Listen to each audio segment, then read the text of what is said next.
Volvo claims its new S60 is good enough to take on anything the Germans have to offer. But is it really?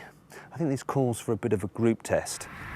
To find out just how good the S60 is, I will be comparing it to a couple of Teutonic heavyweights, the Audi A4 and BMW 3 Series. But before we get into the nitty-gritty comparison stuff, I must point out that the Swedish machine has a headline-grabbing USP. Volvos are synonymous with safety, and you can get the S60 with a clever piece of kit which can spot if there's a pedestrian in the road, and it will automatically brake the car to stop you hitting them at speeds of up to 20 miles an hour. To show you how it works, I'm going to have to ask my cameraman to just go, well, stand in the road. Right then, you can also see this from the point of view of my very brave, or very stupid cameraman. Now if I do nothing, apparently the car will sound a warning, and then if I still do nothing, it should brake, so let's hope it does. Oh! Thankfully it worked, otherwise this video would be over rather quickly. But while clever safety equipment is all well and good, it's never going to be as big a selling point as a car's design. Thankfully for Volvo, the S60 is easy on the eye. It has a pretty face and a pert bottom. However, from side on, it somehow seems a little bit chubby, especially when you compare it to the sleek A4. There can be no denying the Audi is the catwalk model of the compact executive car class, and while the more common 3 Series may look a bit girl next door by comparison, well, you still would, wouldn't you? But what's most important in this class is how a car drives.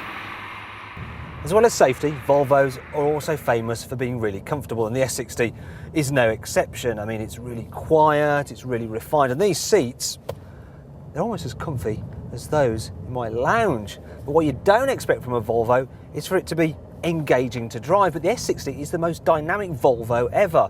I mean, it goes around corners really well, there's loads of grip, it doesn't roll about at all, and the steering, it's very sharp. But is the S60 as thrilling to drive as a 3 Series?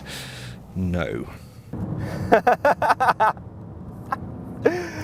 Oh man, sorry, I've just totally forgot I should actually say something. I got a bit carried away having too much fun, but that's the thing with the 3 Series, you see, it's just so entertaining to drive that you sometimes just take a detour from the motorway to go on a twisty road such as this, because I mean, it just handles so well, there's so much grip. But my favourite bit is the steering, because it's so responsive and it has so much feel to it.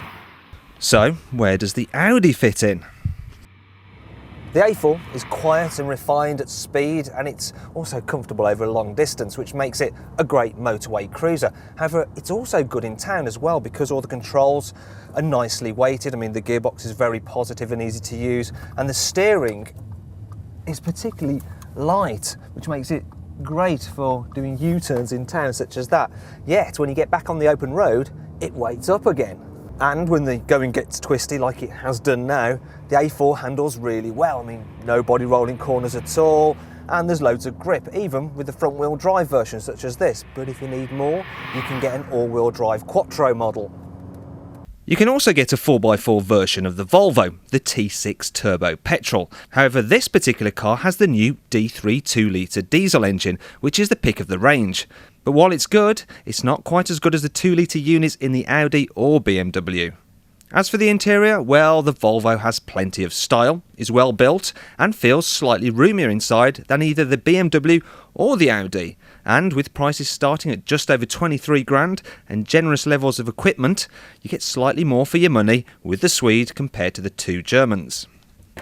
So then, what is the overall outcome of our group test? Well, first place, that has to go to the BMW 3 Series, because it really does define the class. But second place, it's the Audi A4, which means the S60 is actually last. But that doesn't mean it isn't a great car, because, well, it is. It's just not quite as good as the other 2.